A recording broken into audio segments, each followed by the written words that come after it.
Hello students, कैसे हैं आप? आपका economic study circle by Sunil sir में दोबारा से स्वागत है। हमने अपनी पिछली वीडियोज़ में डिमांड के बारे में पढ़ा था। डिमांड का क्या क्या पोर्शन हमने किया है, meaning of demand, determinants of demand जिसके अंदर Px price of good, Py price of related good, income of the consumer, taste and preference and miscellaneous में अदर फैक्टर्स। उसके बाद law of demand, demand schedule and demand curve, इसके साथ market demand curve और market demand schedule भी हमने किया था। अगर आपको इसके बारे में कुछ पढ़ना है, जानना है, तो आप मेरी पिछली वीडियोस को देख सकते हैं। और आज हम कर रहे हैं डिमांड के आगे का portion, change in quantity demanded and change in demand. पहले हम करते हैं change in quantity demanded. Effect of change in price of a commodity on its demand is called change in quantity demanded। अगर किसी commodity की demand पर हम उसके प्राइस के चेंज होने पर इफेक्ट देख सकते हैं, या प्राइस के चेंज होने से किसी कमोडिटी की डिमांड पर क्या इफेक्ट पड़ता है, उसको हम बोलते हैं चेंज इन क्वांटिटी डिमांडेड। इसको दो पार्ट्स में हम स्टडी करते हैं। एक है एक्सपेंशन ऑफ डिमांड। एक्सपेंशन का मतलब होता है rise. When demand rises due to fall in price, it is called expansion और एक्सटेंशन ऑफ डिमांड। जो चेंज इन क्वांटिटी डिमांडेड है वो सिर्फ प्राइस का इफेक्ट मेजर करती है डिमांड पर। प्राइस चेंज होने से डिमांड पर क्या इफेक्ट पड़ता है उसको हम स्टडी करते हैं। तो जब प्राइस फॉल होने से डिमांड अगर हमारी राइज होती है तो उसको हम एक्सपेंशन या एक्सटेंशन ऑफ डिमांड बोलेंगे। सेकंड है contraction of demand. When demand fall, contraction means कम होना, तो कम falls. When demand falls due to a rise in price, it is called contraction of demand। यहाँ भी डिमांड फॉल हो रही है, किसकी वजह से फॉल कर रही है? Rise in price. तो चेंज इन क्वांटिटी डिमांडेड का आ जाए तो हमने सिर्फ एक चीज का इफेक्ट देखना है, चेंज इन प्राइस। अगर प्राइस राइज होता है तो डिमांड हमारी बढ़ेगी, तो उसको हम बढ़ने को एक्सपेंशन मतलब बड़ा होना, एक्सपेंशन ऑफ डिमांड बोलेंगे।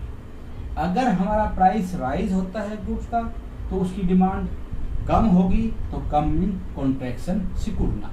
तो ये चेंज इन क्वांटिटी डिमांडेड को हम दो पार्ट में पढ़ते हैं, expansion of demand and contraction of demand. अब दूसरा है हमारा change in demand. Change in demand का मीनिंग क्या है?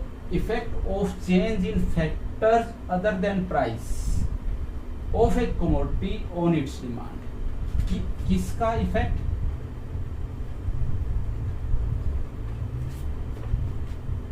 प्राइस को छोड़कर जिन अदर फैक्टर्स में चेंज से कमोडिटी की डिमांड में क्या चेंज आता है उसको हम बोलते हैं चेंज इन डिमांड। इसमें क्या है? प्राइस नहीं होता, प्राइस से जो अदर फैक्टर्स हैं उनकी वजह से अगर कम ज्यादा होती है तो उसको हम बोलते हैं चेंज इन डिमांड। इसको हम शिफ्ट इन डिमांड कर्व भी बोलते हैं कि चेंज इन डिमांड में हमारा डी कर्व शिफ्ट हो जाता है, दूसरी जगह आगे पीछे चला जाता है, इसलिए इसको शिफ्ट इन डिमांड कर्व भी बोलते हैं। और यहाँ हम मूवमेंट अलोंग डिमांड कर्व भी बोलते हैं। चेंज इन डिमांड को भी हम दो पार्ट में पढ़ते हैं। इंक्रीज इन डिमांड, इंक्रीज हमें पता है बढ़ना। When demand rises due to change in factors other than price. ये ध्यान रखना है, चेंज इन डिमांड में प्राइस कोई रोल प्ले नहीं करता है। प्राइस को छोड़कर अदर फैक्टर्स देखो क्या थे हमारे, ये डिटरमिनेंट्स थे जो हमने लास्ट क्लासेस में किए हैं। प्राइस ऑफ एक्स मतलब price of good, price of Y related goods, Y income, T taste and preference. तो अगर ये अकेला factor price of X change होता है और इसका इफेक्ट हम डिमांड पर देखते हैं तो इसको हम बोलते हैं क्वांटिटी डिमांडेड। और अगर इन फैक्टर की वजह से डिमांड में चेंज आता है, कम होती है, ज्यादा होती है, तो चेंज इन डिमांड उसको बोलेंगे।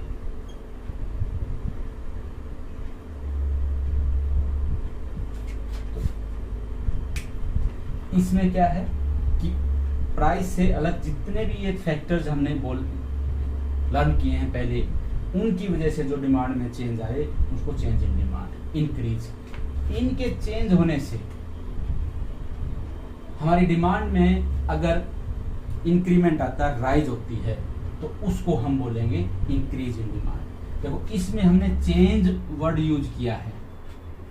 और यहां देखो when demand falls due to change in factors,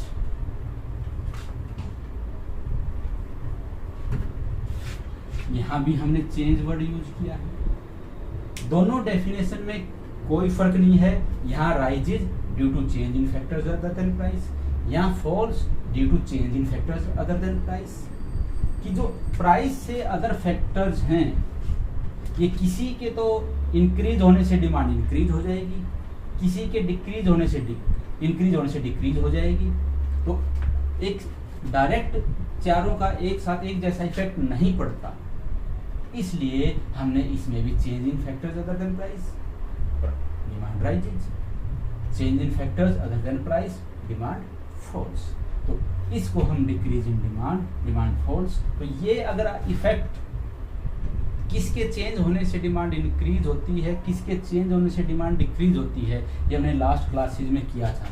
तो लास्ट क्लास में अगर आप देखोगे, पढ़ोगे, तो उसको आप अच्छी तरह समझ सकते हो कि प्राइस ऑफ रिलेटेड गुड में कब ये राइज होगी और कब फॉल्स होगी।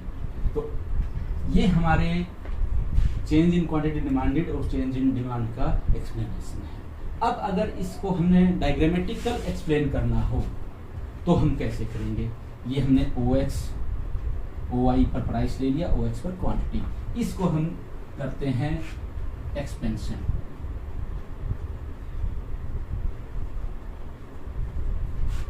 एक्सपेंशन में क्या कहा हमने? And demand rises due to fall in price. जब प्राइस कम होगी, प्राइस हमारा P है, प्राइस कम होने से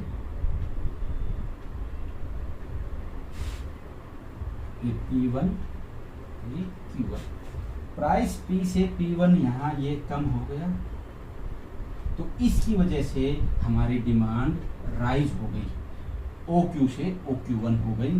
तो इसको हम बोलेंगे एक्सपेंशन,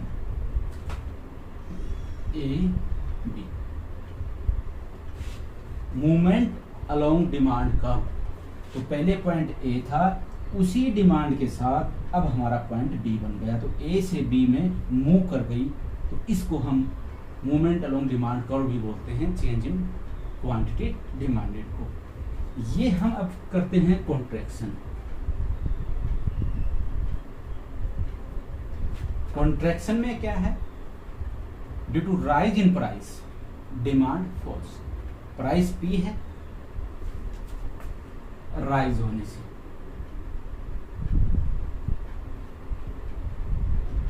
प्राइस राइज होने से हमारी क्वांटिटी, प्राइस OP से OP1 हो गया, राइज हो गया, क्वांटिटी हमारी OQ से OQ1 रह गई, कम हो गई, तो कॉन्ट्रैक्शन। अब इसमें भी हम, पहले हमारा L था और अब हम चले गए M पर, तो ये भी जो पहले डिमांड कर्व था उसी पर मूव कर रहा है, L to M। तो इसलिए हम इसको मोमेंट अलोंग डिमांड कर्व भी करते हैं। देखो इकोनॉमिक्स में हमारे पास पेन पेंसिल होता है, फिगर में हमें कोई भी याद रखने की, रट्टा मारने की जरूरत नहीं होती। अगर आपको टॉपिक क्लियर है, उसका एस्पेक्ट क्लियर है, तो आप कुछ भी बना सकते हो। सेम चीज मैंने बना रखी थी, OP OQ OP OQ, उसी को से मैंने एक्सपेंशन कर दिया, उसी से मैंने कॉन्ट्रैक्शन कर दिया। सिर्फ आपको फंडा क्लियर होना चाहिए कि हम दिखाना क्या चाहते हैं कि प्राइस राइज होने से P से P1 कर दिया, प्राइस राइज होने से डिमांड क्या हुई हमारी Q1 हो गई, तो ये कम हो गई, इसको हम कॉन्ट्रैक्शन बोलेंगे। अब हम चलते हैं change in demand. Change in demand क्या है? Change in factors other than price. Price हमारा कांस्टेंट रहेगा और किसी वजह से रिलेटेड गुड है। अगर हम टी और कॉफ़ी की बात करते हैं कि कॉफ़ी का प्राइस कम हो गया तो टी की डिमांड क्या होगी, बढ़ेगी, लेकिन टी का प्राइस तो एज इट इज था। तो इसलिए जो प्राइस चेंज ना होकर और हमारी डिमांड चेंज हो जाए, राइज या फॉल, तो अब हम इसको देखो इंक्रीज इन डिमांड कैसे करेंगे।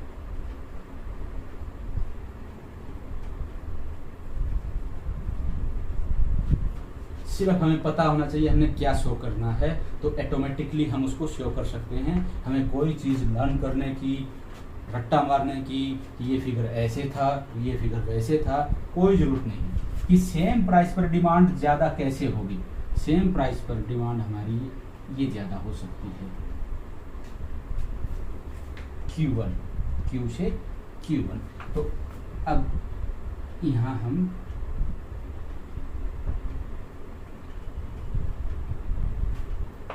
D1 ये हम नया डिमांड कर ड्रॉ करते हैं। तो OQ से OQ1 प्राइस सेम है, अदर फैक्टर की वजह से, चाहे रिलेटेड गुड थी, चाहे इनकम था, टेस्ट प्रेफरेंस कुछ भी था, उसकी वजह से जो हमारी डिमांड राइज हुई है उसको हम बोलेंगे इंक्रीज इन डिमांड। और हमारा जो डिमांड कर्व है वो शिफ्ट हो गया राइटवर्ड, DD से D1 हो गया, तो इसलिए इसको हम शिफ्ट इन डिमांड कर्व भी बोलते हैं, चेंज इन डिमांड को। अब हमें शो करना है डिक्रीज इन डिमांड।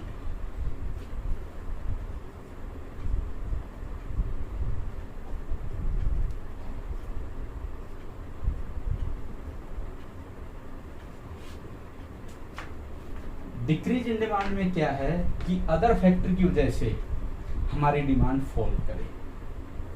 तो DD है, प्राइस सेम रहना है, इसी प्राइस पर डिमांड हमारी कम कहाँ होगी, ये हो जाएगी, क्या हुआ Q1। तो इस पर हम D1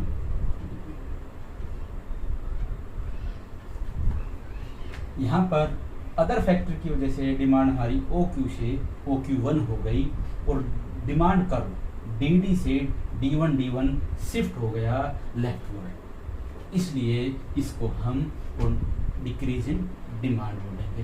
तो चेंज इन डिमांड में क्या है, हमारा डिमांड कर्व शिफ्ट होता है, इंक्रीज होगा तो बाहर की तरफ जाएगा, डिक्रीज होगा तो अंदर की तरफ। इसमें क्या है, प्राइस कांस्टेंट रहेगा, प्राइस सेम रहेगा, प्राइस चेंज नहीं होता इसके अंदर।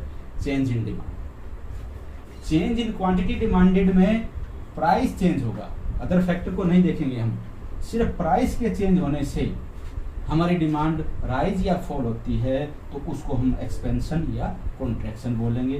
प्राइस कम होने से हमारी डिमांड बढ़ती है, तो same demand curve A to B हमारी डिमांड बढ़ गई। प्राइस राइज होने से हमारी डिमांड फॉल करती है, तो OQ से OQ1 हो गई। अगर आपको ये टॉपिक क्लियर है तो इकोनॉमिक्स में आगे बहुत सारे डायग्राम आएंगे, उन डायग्राम से आप अगर डायग्राम को रट्टा मारोगे, इसमें ये शो कर रखा है, तो आपको कभी भी याद नहीं हो सकता। अगर आपको टॉपिक को पहले क्लियर करो कि इसमें हम दिखाना क्या चाहते हैं, इसी फिगर को मैं इंक्रीज भी दिखा सकता था, इसको हम डिक्रीज भी दिखा सकते थे, इसी को हम कॉन्ट्रैक्शन और एक्सपेंशन भी दिखा सकते थे। हमें हमारे दिमाग में ये चीज़ क्लियर होनी चाहिए कि जो हम लिख रहे हैं वो हम बना रहे हैं, ना कि हम जो बना रहे हैं वो लिख रहे हैं। टॉपिक क्लियर है तो हम डायग्राम को अच्छी तरह से समझ भी पाएंगे और उसको एक्सप्लेन भी कर पाएंगे। अभी जो ये चीज़ मैंने बोली है डायग्राम में कि पहले DD था, P प्राइस पर OQ था, ये DD शिफ्ट हो गया D1 ये सारी चीजें आपको एक्सप्लेन भी करनी है डायग्राम की, दोनों डायग्राम इसमें, दोनों डायग्राम इसमें। ये जो चीज मैंने अभी लिखते टाइम बताया है, ये नीचे लिखना पड़ेगा कि एक्सपेंशन हम कैसे शो कर रहे हैं इस फिगर में, इस फिगर में कॉन्ट्रैक्शन हम कैसे शो कर रहे हैं। तो सबसे पहले हमें देखना है कि जो टॉपिक है वो हमारे माइंड में अच्छी तरह से क्लियर होना चाहिए। तो आज के लिए हम इतना ही करेंगे।